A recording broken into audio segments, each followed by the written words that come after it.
All right.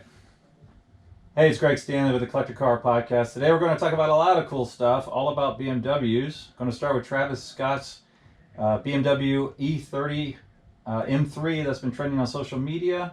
We'll also go into Paul Walker's collection that was recently sold at auction, including 5 lightweights. And we're going to review all the BMWs, or most of the BMWs, coming up for sale at Amelia Island in a week and a half or so with the BMW expert Eric Keller from Enthusiast Auto Group, who has bought and sold many of these cars that are coming up for auction. So Eric, thank you for joining us today. Yeah, absolutely great. Thanks for having me. Yeah, man, it's awesome. So we're having a situation where more BMWs are coming to auction at one time than ever, correct?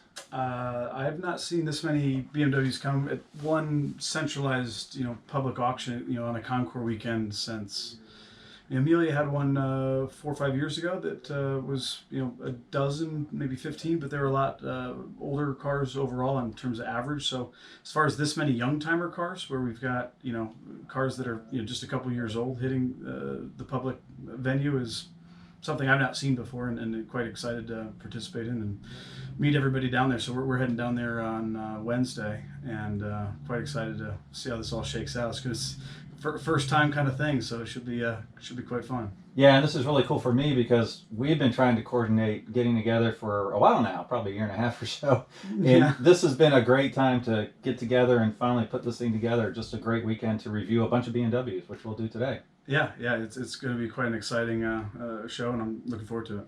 Well, let's start off with one of your former cars, Travis Scott's BMW that I mentioned earlier. Could you give me an overview of what happened on that car? And I'm a huge fan of Spike Feresten's podcast, which is where I heard about it. So if you could you just kind of give us that whole story and your thoughts on it? Yeah, I kind of heard like everybody else did in the podcast, and Zuckerman and I, we've done quite a few deals over the years, and most of his BMWs in recent time have come through the EAG program, and he's also, his first car he bought from us, the first time I ever talked to him, it was almost after hours, and hey, I'm calling about an M5. I'm like, what? And long story short, he called on a car that wasn't for sale in our collection, and didn't let me off the phone until he owned it, and made an offer that we literally just couldn't refuse.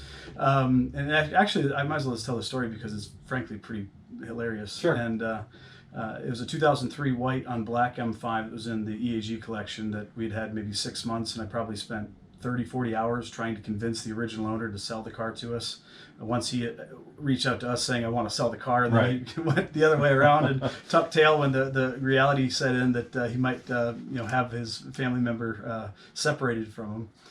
It was a really special car. It was the nicest E39 M5 that I had seen in that color combination, which is a white black, hard to beat in a final year model year, one owner car. So I'll give you 70 grand for the car. And at the time, this is 2013. Right. $70,000 on a 2003 M5 was like mind blowing. Right. That was way beyond what the market was doing. Granted, the car had 10,000 miles. It was virtually perfect. Right. And I was like, thank you, sir, but I just can't do it. I'm not going to find another one of these. I haven't since. Right. And he's like, 75 grand, last and final. And I've only talked to this guy 4 minutes, and he's given me 75 grand offer on this car that's not for sale. And 2013, I had like 27 M5s in stock, E39s. Okay. Yeah. So it was, at the Any height, other one you can take. right? Right? At the height of the E39 supply chain, and the market is just starting to transition and start appreciating at the bottom of the bell curve. Right. And a light bulb went off, and I'm like, I have 27 M5s. I immediately flashed back to the first E28 M5 that we sold for MSRP of pretty much 45 and change back in like 2009. And at that point, that was kind of the bottom, and the market started going up on those. And it was an interesting idea that if I hit 75 grand was about MSRP on that white M5, a little bit over. So if I say yes and that goes down, then maybe that's a sign the market's going to change. If the market changes with 27 of these cars, in good shape. I think it's better for the business. Short-term loss for long-term gain. Right. And I sold the car to him. And the coolest part about it is I bought it back from him 7,000 miles later, 3 years later. Put it through the program, sold it again, bought it back from that guy, put it through the program, put some dining stuff on it for that guy. He'd had like 10 M5s down in Mississippi. Dr. Marks, and bought it back from him. And then Zuckerman sees it on our website with 20,000 miles and says, "Here, is that my old M5?" Right. "Hey, Paul." "Yeah." It's like, "I want it back. I miss it." So that was like, what, 2 years ago. And so he buys his old M5 back from us. And long way to get to the Travis Scott part of the story, but I think Matt Farah just did a video on that white M5 today. The exact car. So check out the Smoking Tire. The Smoking Tire. Yep. Yeah, Big fan. His yep. podcast. They just did a nice little drive video. But so different Alpine white M car that we sold Paul was this Alpine white on Cardinal 8,000 mile beauty that was also part of our collection. So this was after that fact. Oh, so, that hurts even so more. that's why the M5 story has to come first, because that's my intro to Paul. So Paul now thinks he's got me in his pocket, that he can just buy anything out of our collection because he's who he is, and we do have a good relationship, and I do enjoy working with him, and we've certainly had a lot of good conversations over the years. But definitely an enthusiast, and he drives his cars, which is great. He's just not putting them in a bubble. Right. So I hear on the podcast, like everybody else, that Paul has succumbed to the money. And he's had an offer. Money. He's had an offer he can't refuse. Right, right. You've been there. Yeah. I have been there. So I guess the tables got turned on him, and in this case, it worked out in his favor because apparently he had a nice little windfall on that car. We sold it. It was pretty close to a high water mark, if not even a high water mark. I don't. Now this is 8,300 original miles, unrestored. Gorgeous M3, correct? That I had owned for 2 years in our collection. It was one of the nicest ones we've ever. It wasn't on the showroom floor for sale. It was in your collection. It was not for sale. Right, not for sale. Okay. So he pays me a boatload of money for that one too. Right. And then sells it for a boatload plus probably another boatload. Right. So what does Travis Scott do with this pristine 8,300 mile M3 car? I don't think you have to Google it very hard to find, given that they've already made a Matchbox diecast as a tribute, but it's my understanding that it became kind of an album poster car for his next album, and then I guess I had a Google alert pop up in December. Didn't think anything of it, but I see a picture of this white rally-inspired E30 M3 with all this painted stripes, and it looked okay for a period of DTM tribute, and he's auctioning it off for charity. Hey, right, cool. Pretty cool. That's sweet. That's sweet. I had no idea. No idea. This is like 7 weeks ago. I see this car on and I look at it, read the article. I don't know who Travis Scott is. It doesn't. Nothing registers. Because why would it? Right. Paul didn't. Hey, I'm selling your beloved car to a rapper for a bunch of money. Thanks. Didn't get that text. Right. So he sells the car, and then they painted the stripes on and did what they did, and I guess that's one less car that we'll be buying back. We try to buy them all back, but maybe I would buy it back only because of the story now, if somebody wanted it after the fact. But yeah, so I was going to surprise you and bring you one of those Matchbox cars, but it turns out they're hand painted and were $2,500 each. So I'm sorry. I would have liked that. I value our friendship, but not that much. It could have went not a nice case over here, but all right. Well, okay. Well, let's move on from that sad moment in that poor car's life. And why don't we move on to the BMW Lightweights? So Paul Walker sold a bunch of his estate, I guess sold a bunch of his cars, a lot of BMWs, not just lightweights, but he sold 5 lightweights, and you have some personal history with a few of those, don't you? Yeah. Let's see, it was the Barrett Jackson auction in Scottsdale. Okay. The family consigned 7 BMWs. They had the 5 lightweights and 2 E30 M3s, and 3 of those 7 cars we had sold Paul and his crew at Always Evolving. And right. This was way back though. This is about that same time as the M5 with Zuckerman and whatnot. So what were those worth at the time, approximately? Yeah. So the first lightweight we sold him was a 14,000 mile car. That was no question the nicest car of that group there. I was there on site and reviewed all the cars, spent a lot of time talking to people and stuff at Barrett and looking at the other cars that we didn't sell them, just to kind of size everything up to understand what the market was going to do. And when it finally hammer struck, which was quite crazy. We'll come to that. But Right, right. The first car, 14K, super great car, original. I bought that car from one of the lead counsel of Walmart down in Arkansas. Okay. And actually bought another Johnny Ciccato E30 M3 from him since. Great interactions. It's great with enthusiasts that really care about their cars. That they've presented us the opportunities to buy these cars. I mean, most of the cars we buy are phone rings, and people want to keep them in really good homes. And we try our best. I mean, Zuckerman's been a really great guy to sell cars to. He usually keeps them in great homes. We buy them back from him, like the M5 and whatnot. But we do try to keep them close to the chest. And in this case. With the lightweight, we sold that then to Paul, and it was a great exercise. And as we're loading the car up, another lightweight was offered to us that had just 4,000 miles. Wow. And the car had an interesting background and backstory that was checkered, to say the least. And we gave Paul all the information, and hey, it's coming in. We don't really want the car, but if you want it, here's $5,000 over what we're paying for it. Would be fine, fair, and it brings another deal over here together. And we're that far apart over there, so if you want it, it's yours. We can put it on the same truck. Odd that a car with only 5,000 miles would have some type of checkered past, but I guess it happens. It does happen, especially with a homologation type car when it's built for a spec racing series. Right.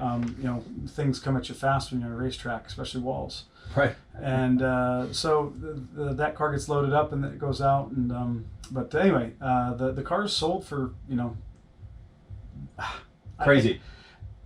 I'm pausing because it's just like I was on stage while that was all happening and had a couple clients with us and had some pre-bids put in, and I was expecting that we were going to take some of those cars home. Right. I thought Barrett Jackson, nobody's going to be buying BMWs at this event. This is not the target market, and I could not have been more wrong.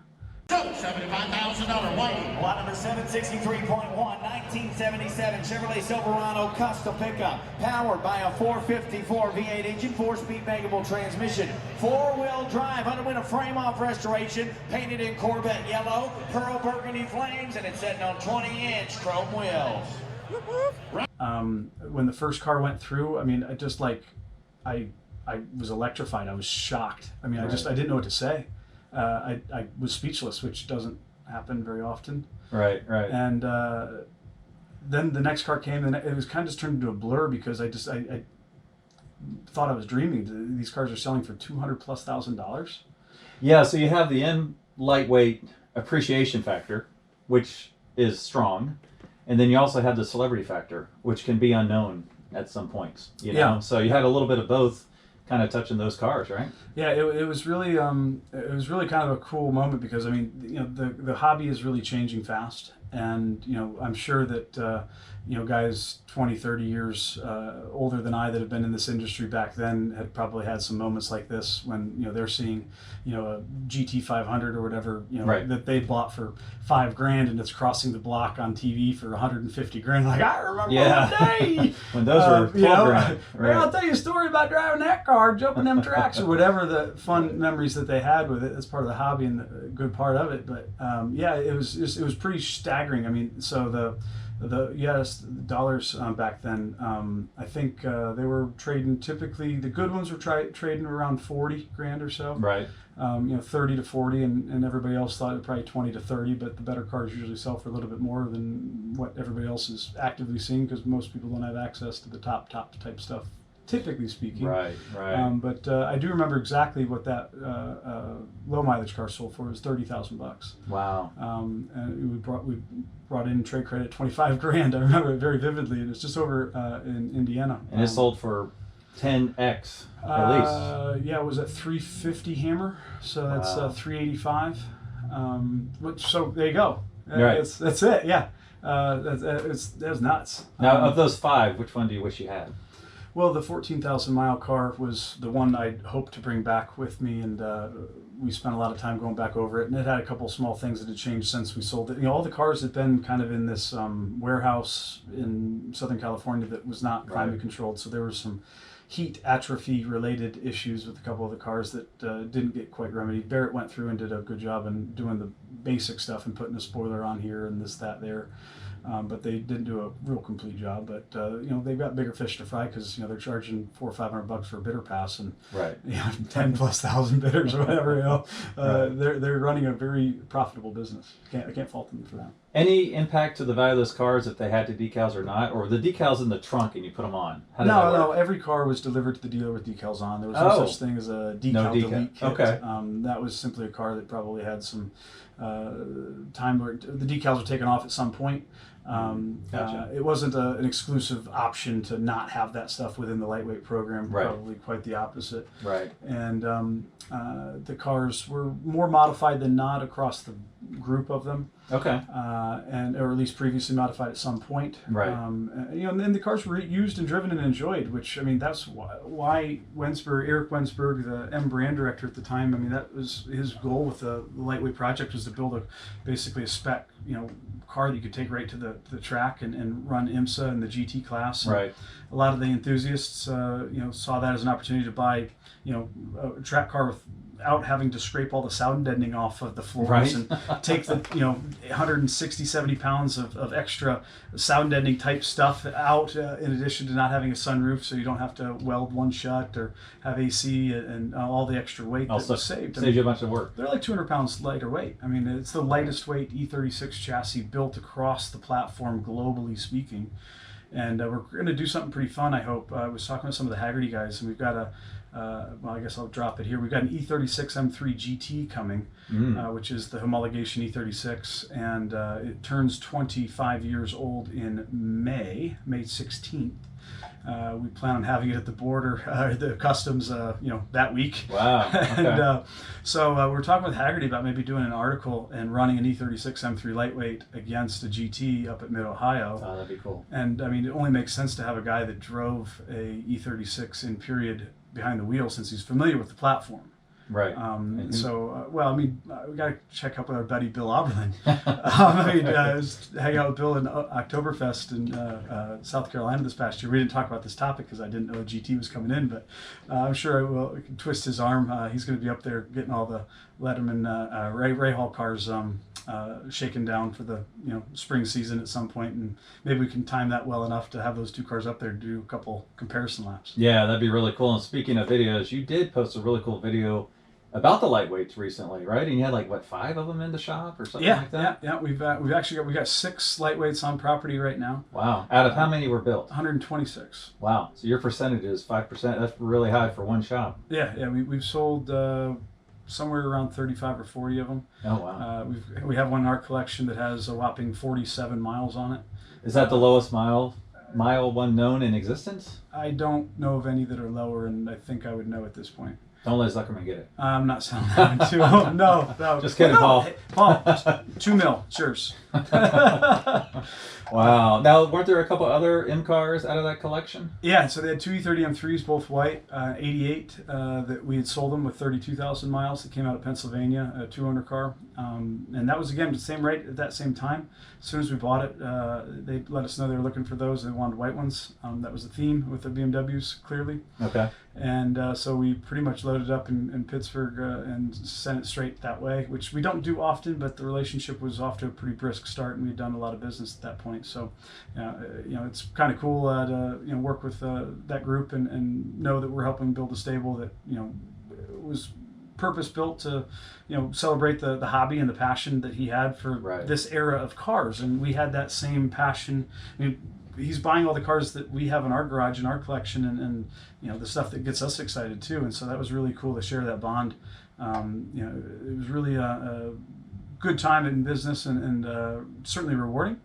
Definitely was validating too back then, because we're not quite established as we are today back then, and knowing that we were doing some pretty cool things with some pretty big cars was exciting, and certainly has helped to pave the way to get to where we're at today. Yeah, no kidding. Well, and also, we're speaking about lightweights now, but, we can transition into the cars we actually want to cover on this podcast. So these are all the cars that are coming up for auction through one of the auction houses at Amelia Island.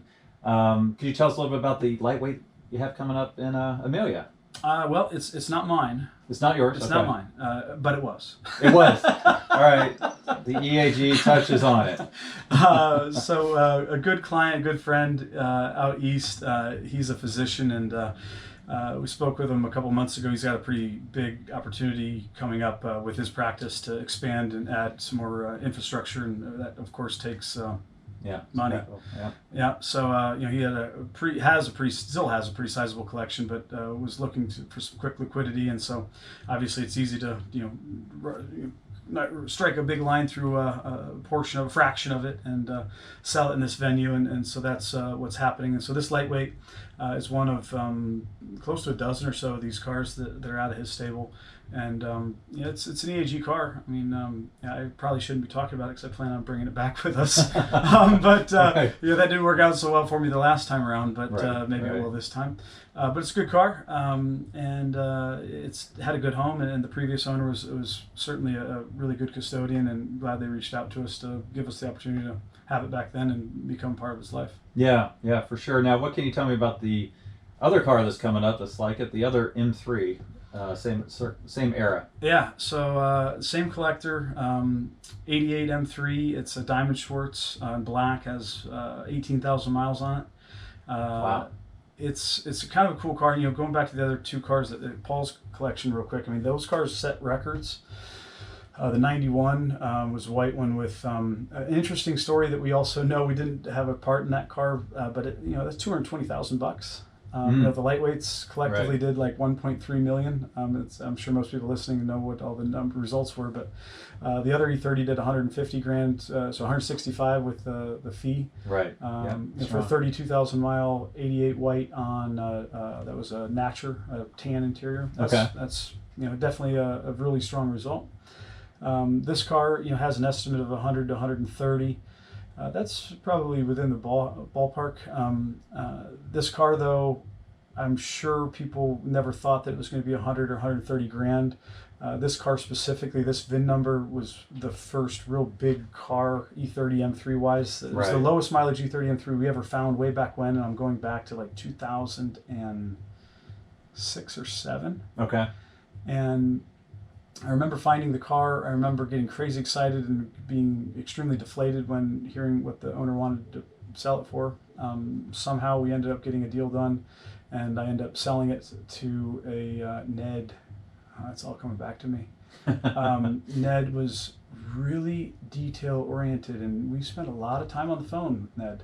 And he ended up buying the car, and he had a good ownership experience, and Ned ends up turning around and selling the car back to me for a little bit more money shortly thereafter, a couple of years, and we ended up selling it to the now collector that's selling it with Gooding. And I remember that car really well because it was like really one of the first cars that I really got ripped apart online about, because I think we had it up for 35 or maybe 40,000 bucks. And what were they typically going for at that Well, time? it was the rule of 15. I mean, you buy any E30 M3 for 15 grand. 15 grand. You're 15 asking grand. 35, 40. Yeah. And I mean, so here we are, 2+X.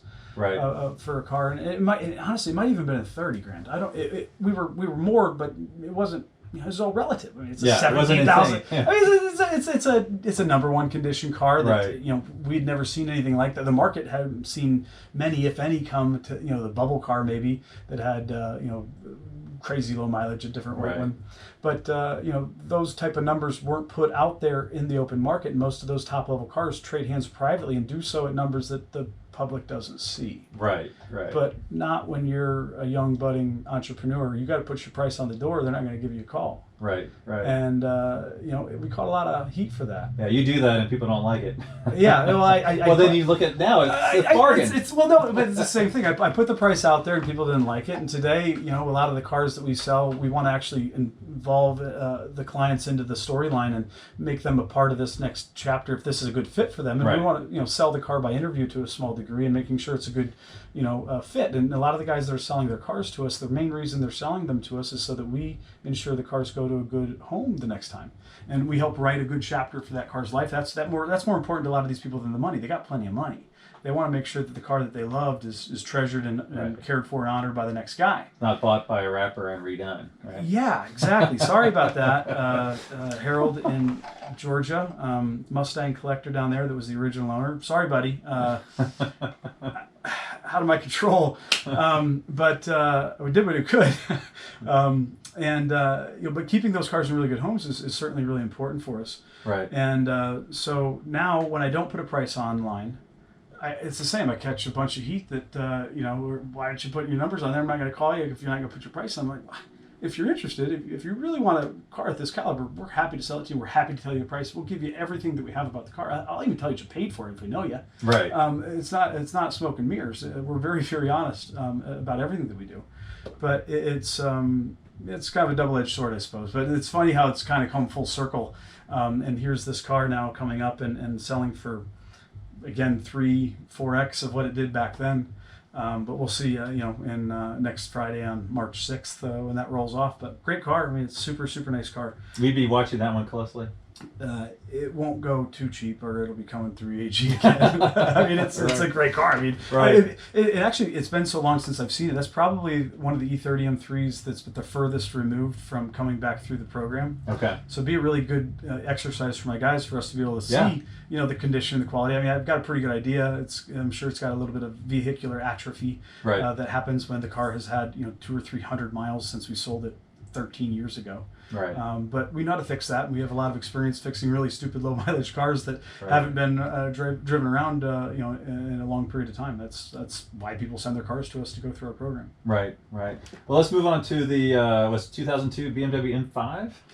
Yeah. That is an E39 M5 that we bought from the first owner that we've consigned as well. It's a 21 and change, 22,000 mile car. E39 M5 market has been hot. We spoke about it obviously a little bit here already, and this is just it's the Madonna car, meaning it's a silver on black. It's a Titan trim car, just like the BMW films that so many people can relate to back in the early 2000s. I mean, what BMW enthusiast has not seen all of those? Guy Ritchie, producing just a thriller of a 5, 8, and 10 minute video. I mean, I think that those are pretty hard to get back in the time. They were kind of limited release, and BMW did a big hubbub about those. And I'm actually in love with that car, and I actually texted you a couple weeks ago. I actually tracked one down. Remember that? In the rain, pulled up into a restaurant, and I flagged the guy down, and it was a 36,000 mile original one. Speaking of rare, though, if I'm correct, in your back here, you got something that's really rare.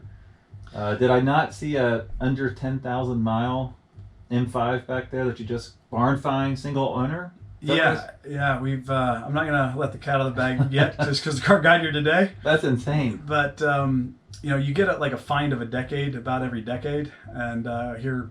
Starting the decade off great. We're not even 2 months into the roaring 20s here, but we've found the barn find of it's a garage find rather in the Southwest, an E28 M5 that is under 10,000 miles. Yeah, that thing is gorgeous. It's the second lowest mileage one I've ever witnessed, and it's been very elusive, but it's under good reason. It's been with just one owner since new, and we got a call literally a week ago today.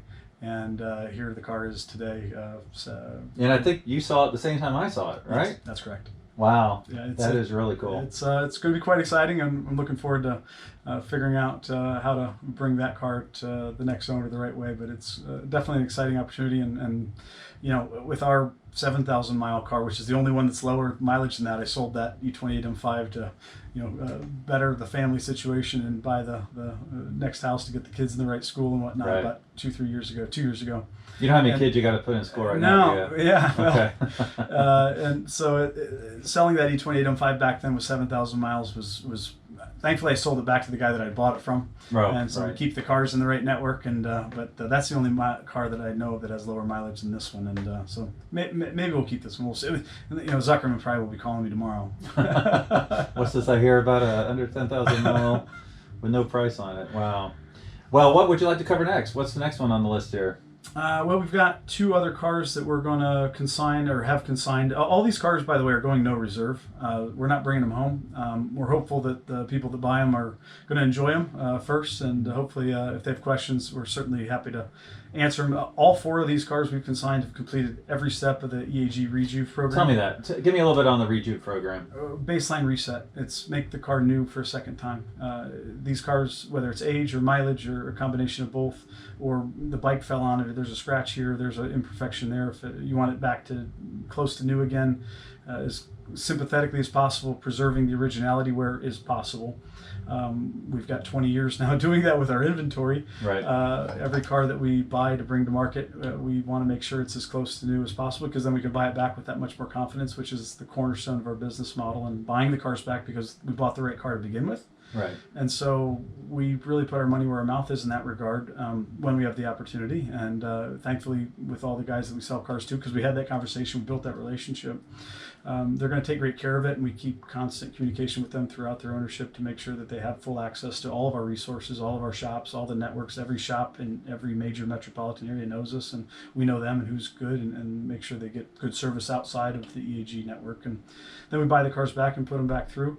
The program has evolved to the point that that's really become our main business. We started out selling cars. We're still selling cars. We've never changed. We're selling more cars than we ever have. Right. But at this point, we have more VIN numbers in our system that are not cars that we've sold. Rather, they're cars that customers have bought elsewhere. I'm Right. a high bidder on this car today. It's at EAG tomorrow. Right. And going through and resetting that baseline so that they're ready to enjoy the car reliably, safely. That's a big one. I mean, there's a lot of safety things that people just tend to overlook. I mean, tire age is such a simple thing. And Evan sitting right there 10 feet from us had a massive car wreck 16 years ago this August because of bad tires, because I just didn't know any better. I was young and dumb and stupid and cheap, and that almost cost him his life because of a simple investment that I didn't know, or it wasn't brought to my attention to make that investment. Right. And so we don't let other enthusiasts have that risk. We're going to bring that stuff to their attention so that it's done right and done with the best products out there, and BMW parts, Michelin parts, done by guys that it's muscle memory for this. I mean, we've got the best tech team. I mean, and they're only BMW, and they're only doing predominantly M. So the experience case, the exposure case.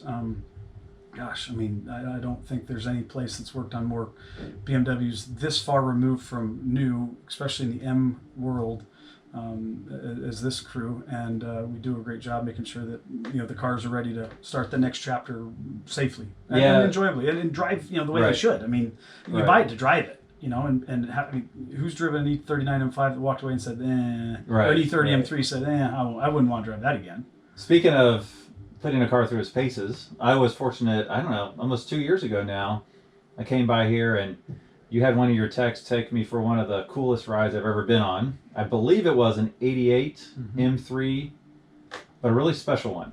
Yeah. Tell me more about that. And if you can check out the Instagram video, I'll post it tonight. It's we took it to Redline, and you got to run it through its paces, make sure it's going to perform for the customer, which is what you guys were doing. But tell me about that car. Yeah, that was a 1988 M3 Evolution 2. 5,000 miles? With 5,000 miles. Oh my gosh. And it had always been in service and always kept up, which is a pretty big thing. A lot less work to bring the car back up a second time in that case. But we were preparing that car to send it out to Monterey. So that had been 2.5 years ago. Okay. And we sold it to a client out there, and very, very big car, one of the lowest mileage Evo 2s. The Evo 2s had a high use and consume rate. I mean, they were tracked, and great way to get a track car with all the hot stuff on it at not a lot of premium relative to the time when these cars were not that very expensive. I mean, you could buy this car, that car was probably 25, 30, 35,000 pounds at some point in its life, maybe even a little bit less. Thankfully the family that had it took really good care of it, and you got to. I got to enjoy it as a passenger. Yeah, that was the final, one of the final rounds of quality control, and Sean, took you for a good hot ride, and we got to push every button and make sure every function tests out that you're going to get a turnkey car, because that's what you paid for. Yeah, we're not the cheapest place out there. But you're going to get what you paid for, and we're going to stand behind it. And if there's a problem when you got there, it's my problem, not his, right? Yeah, what's market on that car today? That car's a lot. More than what the Travis Scott's car sold for back then. So, what, 350, something like that? It's in that range. You're not far off. Wow. But it's a number one car that's a significant outlier. That's a dot way all by itself. Right. Those are the cars that seem to keep pushing the market and keep pushing the needle.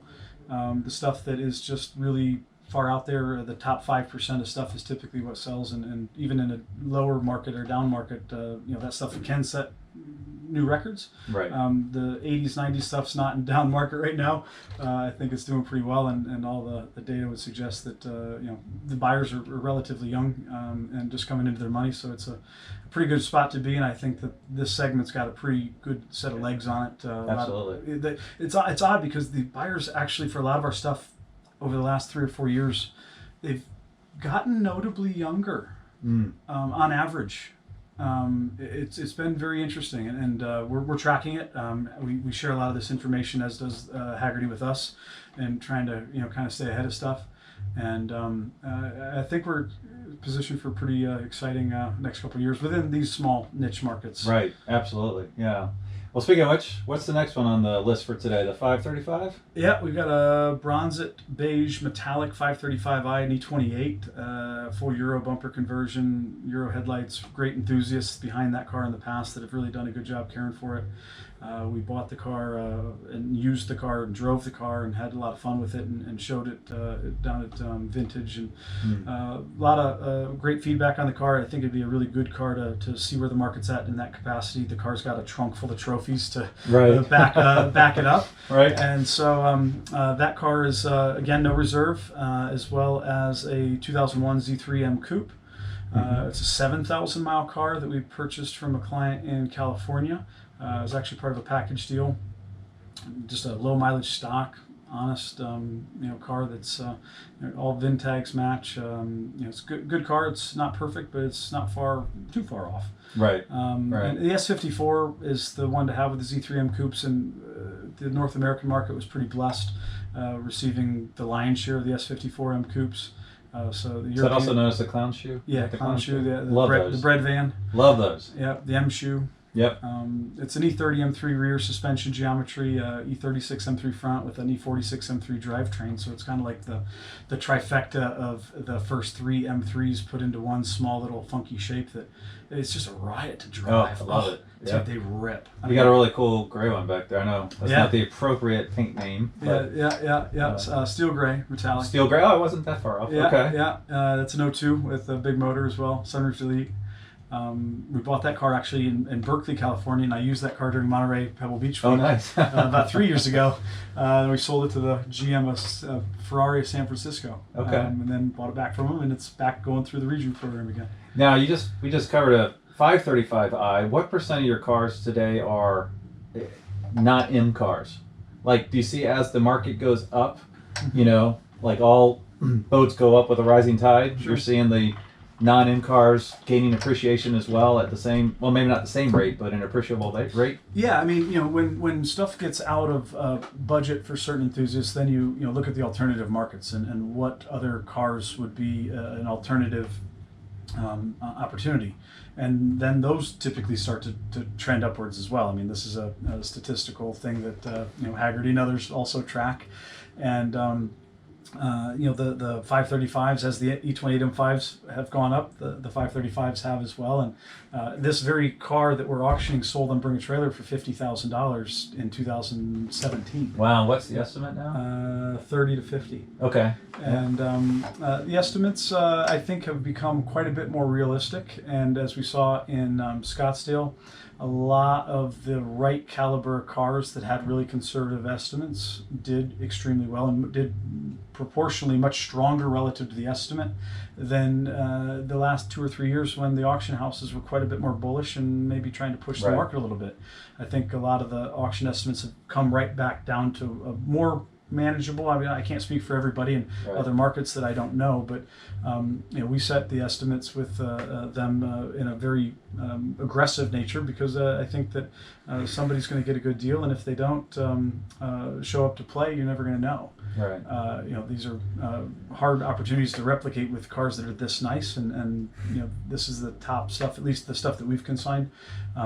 You can't speak to that in most auction environments because one big thing, this is important, if you're going to buy a car at an auction, if you're going to buy a car anywhere, but if you're going to buy a car at an auction, get a specialist, pay a consultant, get advice from somebody that's not going to be the one writing the check, that can take their heart out of the equation, because there's a lot of work requiring a good solid head about them that can identify things that you might not see and get caught up in the moment, and all of a sudden you just bought a Woody wagon and had no idea that you even did so, because you just didn't do your homework, and whether it was a mistake or not, we'll see when the dust settles. But when you get it home and finally unravel a lot of mistakes, and a lot of these cars are showing up. That's actually another segue. I mean, so many of the cars that have been purchased recently on Bring a Trailer and other mediums, but a lot of Bring a Trailer cars have showed up at EAG straight from, we organize the logistics even from the seller's place. You buy it, you send them the money, we go pick it up for you, we bring it to the shop, we put it through the program. That's actually the lion's share of the cars in our workshop right now. And that M3 that you just saw, another Euro M5 down there. And so we're uncovering some stuff that may or may not have been disclosed. And so having a car inspected by a trained professional before you're throwing your hand up in the air, I mean, worth it. Absolutely worth it. What are the top 3 non-M cars you think everybody should keep an eye on? I know you mentioned the 335. The 535. 535. Yep. So Z8s are one that we do a lot of business with. If there's any car that we do the most non-M stuff with, would be Z8s. We've sold quite a few of those and have a lot of those. Actually, that's probably our #1 car for Rejuve. You have the performance package installed, which you got to drill holes in the frame, so that's kind of a big deal. And having a body shop and the frame and body experience, we're going to have it right on the millimeter. You mess that up and on an aluminum frame, that's a big deal. Right. But the Z8s are a good market to watch. I think anything E30 is certainly doing well. The E30 is such a great and just playful chassis. 318, 325, a wagon, a coupe, a convertible. I mean, they're all fun. They're new enough that they're reliable. They're old enough that they're analog, and they're tactile in their driving feedback and sensations. You can get a lot out of an E30 for not a lot of money. Whether it's an M3 or otherwise, you're going to have a lot of fun. We cut our teeth on E30s back in the day. Evan and I did a road trip when we were 17 and 19 to Florida. I don't know why our parents said that was okay, but we did. And it was a great trip in a 325 IS, and those memories are coming through here again. Yeah, for sure. Okay. The third one, would it be the non-M clown shoe? Z3 coupes and Z3 roadsters are great cars. I would say that that's definitely a good market to enjoy. It's a good driver's car. I don't know that I would call it maybe a collector's car just yet. Some of them with real low mileage with the bigger motors maybe. The 335 ISs and the 330 ZHPs seem to have a really strong cult following. Those have really picked up a lot of traction and have been selling pretty well. E34s, 535s are really cool, fun cars. Still a pretty good bargain, but you're gonna roll your sleeves up. You're gonna have a lot of work to do there. I think that the E39 540 M Sport would be probably, arguably, maybe the third one if we had to pick. There's a lot of guys that those 540 M Sports or the 540 wagons, anything BMW Touring. There you go. Yeah. That's the third one. Any BMW Touring, period. Whether it's an E30 Touring or an E34 Touring, E39 Tourings are certainly very popular. A lot of guys doing conversions. There's a $73,000 E39 M5 conversion, 6-speed, supercharged touring. Really cool, done really right. But $73,000 for a hot rod? That's a lot of money. That's a lot. So I would go, if I had to pick a third, and actually maybe even bump the 30s and go touring on #2. Okay, that's fair. Yeah. Okay. Well, what's next on our list? Got a few more here we're going to cover. Might as well do a 2002 Turbo. Oh yeah, that's a great little car. Those have really appreciated the last few years. Seems like anything Turbo has appreciated a lot. Yeah, the 2002 Turbo was the first European production turbo variant, just a couple months before the 930s. The 2002 platform obviously paved the way for a lot of enthusiasts that have become very brand loyal. Yep. Just like the E36 did. I mean, and the E30. Yeah. And getting that next generation of enthusiasts set up to, dig in for the next 10, 20, 30 years to Right. build those companies exactly what the 2002 did. It saved the company really in the history of BMW. We do not do a ton of 2002s, a little bit older than our mainstay. We have one in our collection. However, we know enough to be dangerous, but if you tell me you want us to work on your 2002 in a big, $10, $20, $30,000 capacity, I'm going to give you a couple names and referrals of who I would do. Can we do it? Yes. Can we do a great job? Absolutely. Is it our core competency, or are there better people out there? Yes, there are, and I'll be happy to give you the names and numbers because I want to stay in our lane. Right. If it's got an M badge on the back, if it's a car in that era of car, even if it's not an M in the same era, if we can do an M5, E39, we can do a 540 M Sport just as well. Right. But the 2002 Turbo, I don't know a lot about the car specifically, this particular VIN number. $150,000 to $175,000 estimate. I can tell you the market overall. You can buy one for $75,000 to $80,000. It's probably not going to be a really great car that you're going to need to do a lot of work to. Right. When it's done, it's probably going to be more of a restored car, and how correct it's going to be is up to who you commissioned to restore it and how much was there when you started. Right. Right. At $150,000 to $175,000, it should be a really nice car. Yeah, it should be. Yeah. But let's let a professional inspect it and make that decision for us. Yeah. Right. Right. Well, now that leads us to our next turbo car, right? Yeah, the 1M. We have that's the fourth consignment and final that we've brought down to Gooding. It's a 2011 1M, 740 of these built for the U.S. market. It's a twin turbo 3-liter. This is a 6,000 mile one owner car that we bought directly from the first owner. He emailed us through the website, ready to move on, and wanted a car that go to a good home, and we offered that and gave him a easy sales strategy. We sent him a wire transfer the next day and picked it up. Right. Put the car through the full program. All these cars we did, and so it's turnkey EAG ready to go. We'll see what the 1M market is feeling this time next week. Right. Okay. But it's cool because those two cars are pretty connected. The 1M really kind of set the way for where M was going to go after that. Right. That's the first M car with a turbo setup ever. The X5M sports activity vehicle technically is the first turbo before that, but that's not a car, as says BMW. They'll tell you very clearly that's not a car. Look at the front fascia design. It's the same 3-liter base with 2 turbos on the M3 and the M4 today.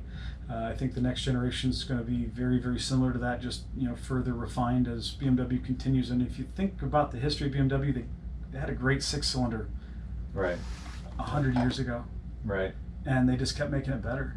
Yeah. And making it better, making it better, making it better, and that's when they went to the 6 throttle bodies on the S54. Probably the best inline 6-cylinder M engine ever built in the E36 M3 and in these clown shoes. Right.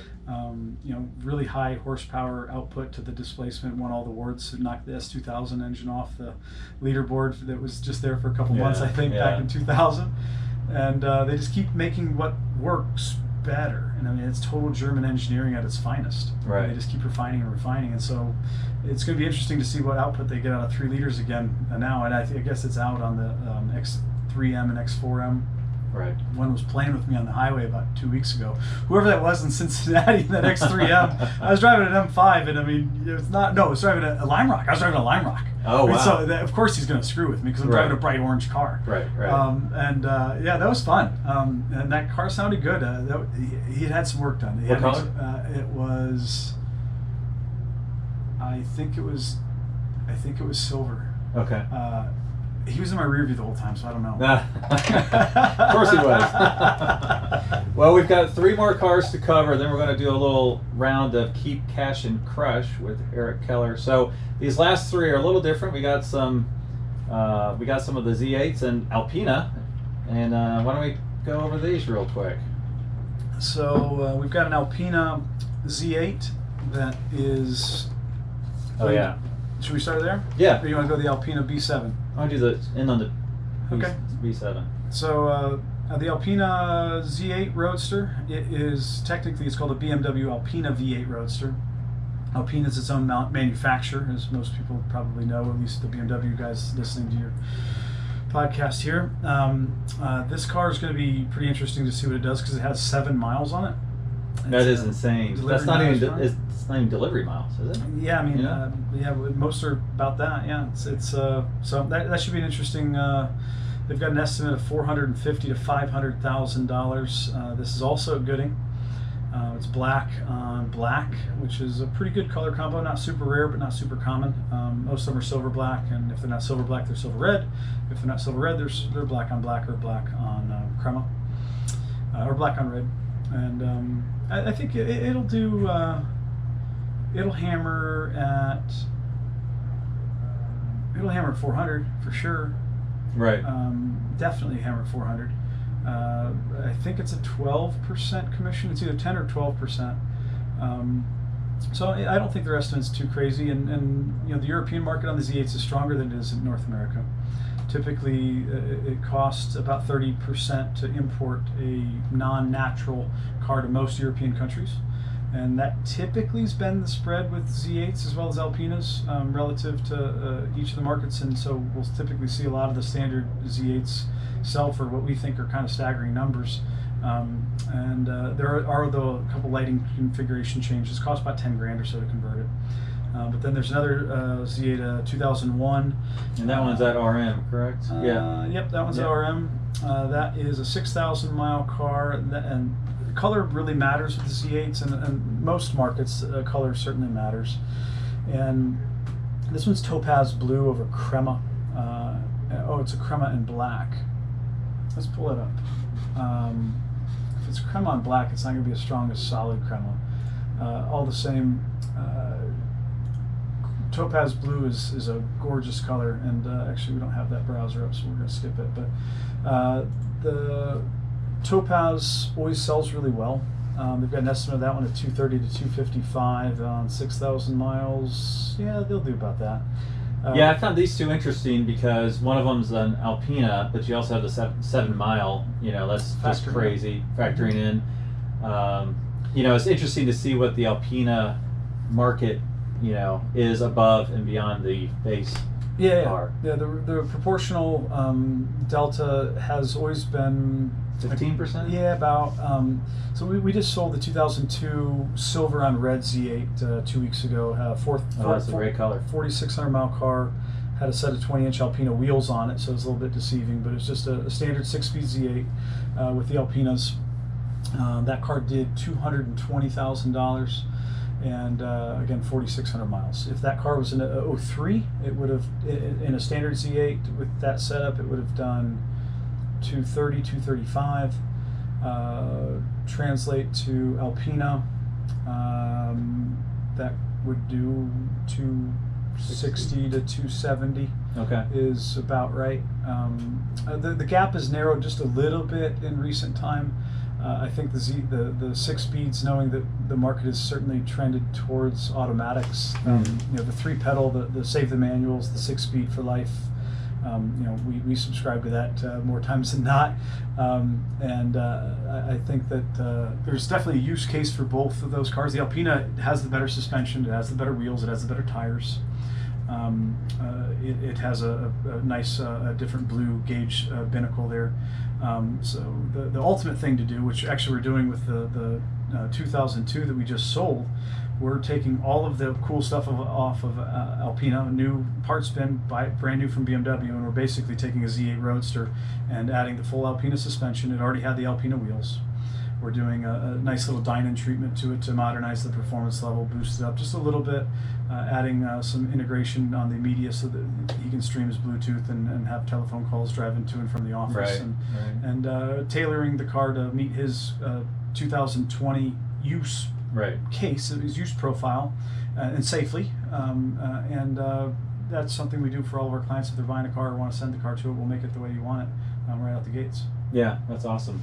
Well, for our last car, this is a really special car, a 1982 Alpina B7 Turbo Coupe. Tell us about that car. That's got to be a rare one. Yeah, the E24 6 Series platform is where Alpina really pushed, as well as the E12. And Alpina, you know, was a racing company that eventually turned into a manufacturing company to support their racing, and they sold cars as a manufacturer to support all of the racing endeavors. Right. And the B7s, both the E12, the E28, the E24 platforms, it's just a ripping car to drive. Right. I mean, when that boost comes on, it's a 3.5 liter. It's a KKK turbo, same turbo as you'll find on a 930.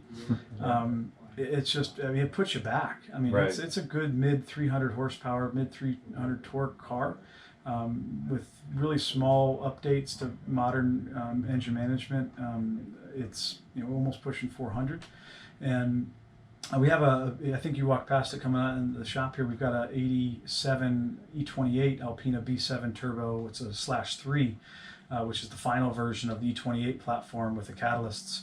And it's a Japanese spec car. Most of the Alpina market back in this time were slated for the Japanese market. That's where the luxury, Alpina was not slated to be an M competitor, rather a luxury brand that had all the performance, but also all the luxury as well. And that's why you'll see a lot more automatics proportionally to the manual. And that being a new technology back then, an automatic was a big luxury. It was a cost plus option.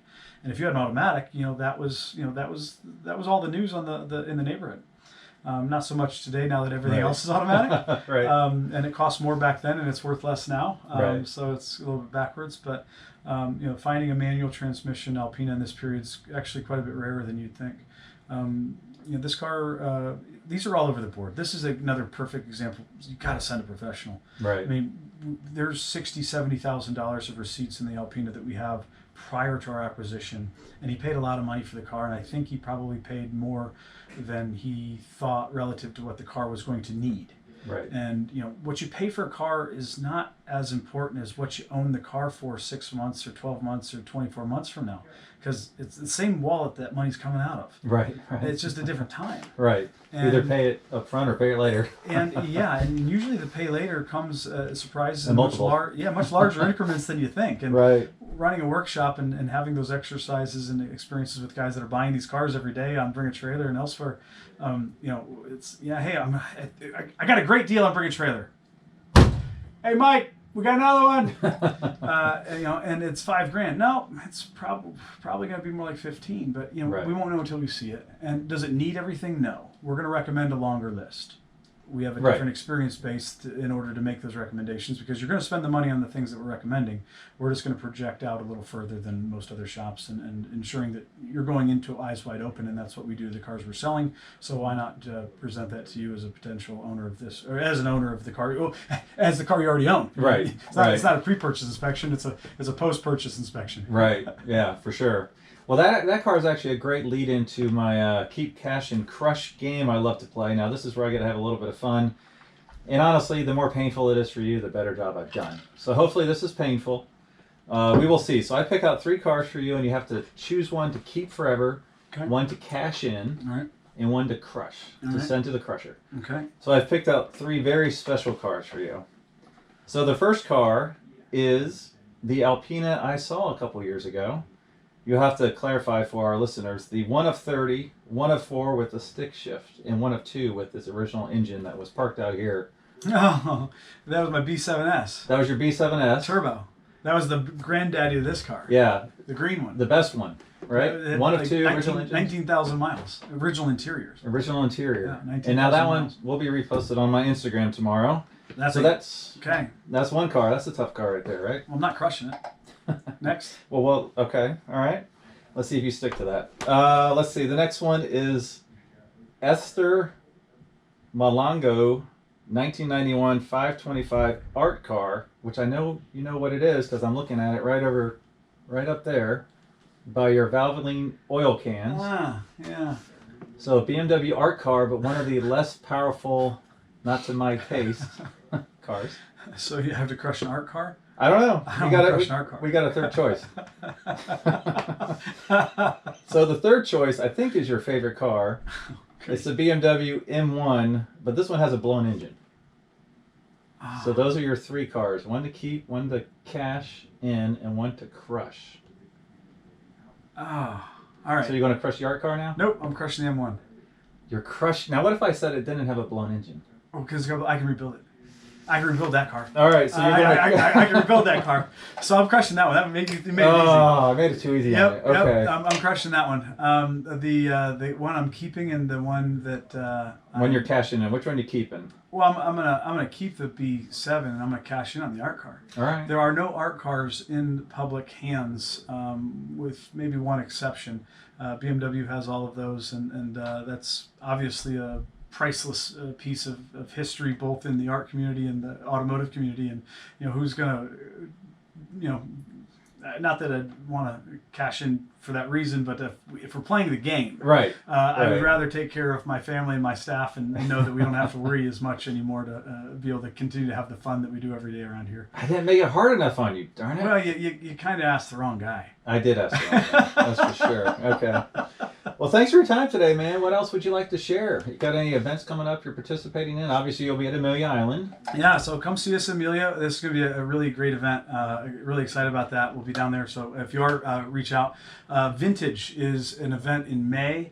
All the 2002s, E9s, E34s, E30s, E28s, E24s, all the cars that we've talked about today, anything from the mid-90s and back. The 8 Series, we didn't talk about the 850 CSI, which we could maybe throw that in now, I suppose. Oh, we did. We did skip one. The 850 CSIs are welcome at the Vintage. That's a marvelous car. It's a flagship car. It's a poster 90s car. If you were anybody in the 90s, especially if you had a thing for pop-up headlights, you had an 850, and if you were if you were Prince or any pop star, you had an 850 CSI. I mean, they're $100,000 and change in 1994, and King Griffey Jr. had one. Well, I'm so glad you said that, because first off, there's a yellow one sitting out front. I've never seen a yellow one before. Tell us about that car. Yeah, that's a Euro spec 850 CSI that we just bought that also just arrived today. It's been raining amazing cars at EAG this week. We're getting ready for spring. Spring fever's already hit, and thankfully we've been restocking as fast as the opportunity allows, because if we look at 10 cars, we sometimes don't buy any of them.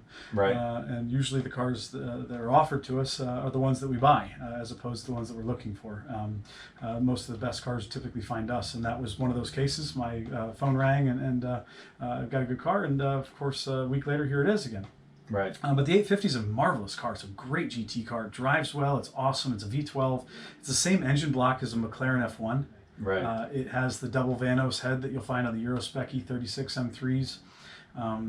6 speeds, the first 6-speed V12 to come to the production market for any manufacturer. BMW spent over $900 million developing the 8 Series platform, and the 850 CSI is the pinnacle of that exercise. Right. So driving that car, it's hard not to feel pretty special. Yeah, and I think, correct me if I'm wrong, but people were hesitant with that car for a while because of the maintaining it. Oh, yeah, right? yeah, actually. So you got to be really picky when you... Absolutely. That car's, I mean, that's a very technical car. And I was the biggest, and still am, proponent that 850s are tough.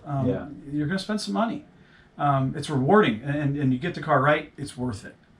But did you take one out at the Pebble last year? I took 2 years ago, yeah. Was it white? Yeah, white one, yeah. Okay. Yeah, we won Best of Class at the Concours on the Avenue with that car. Oh, nice. And actually the 5,000-mile Evo 2 was in that class. Oh, wow. Wow, you beat your own car.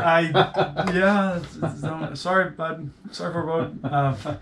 It had a lot of good provenance as well. And but driving that, we drove that car all the way around. That's actually when we did the podcast with Matt Fair on Smoking Tire. Oh, okay. As I drove that car to Matt's facility, and actually I tracked that car at thermal too. Oh, wow. Just 2 laps, but right. It counts. But the 850 is an awesome car. So we do have a couple really cool 850s, and this is a Euro spec car, which has some trick stuff, bigger brakes, 4-wheel steering, bigger, has an oil cooler, differential cooler, etc. But so back to the Vintage, which is a really cool event. All right. If you're going to North Carolina, it's May 17th through the 20th. That also coincides with the BMW Foundation's open house and their new unveiling of their exhibit. They're just staging the cars right now for the next exhibit. The Passion exhibit just ended. That was their third. The fourth one, which is Genesis. Genesis is going to be all of the early cars that started the brand and helped BMW get to the base that they're at now. They're still a privately held company. And it should be a really great exhibit, and we'll be there the day it opens with all the rest of the vintage guys. About 600 to 700 cars. You got to register early, so if you're thinking about doing it, don't wait. The registration does close out at thevintage.com. So good plug for those guys. Really excited to do that. We're going to have an EAG gathering at that event, so we're going to we are going to get all of the EAG guys. We've never done this before. We're going to see, and every client that has an EAG BMW would love to have a little party for everybody. We're paying beer and drinks and food and all that stuff. We're going to do Sierra Nevada. I'm probably putting my foot in my mouth because we have nothing planned. But we'd love to have everybody out to have an EAG car corral and bring all the EAG alumni together. Would be a really cool exercise. So if you're interested, definitely check it out at thevintage.com. Awesome. Well, thanks for your time today, Eric. Absolutely, Greg. Thanks for having us, and motor on.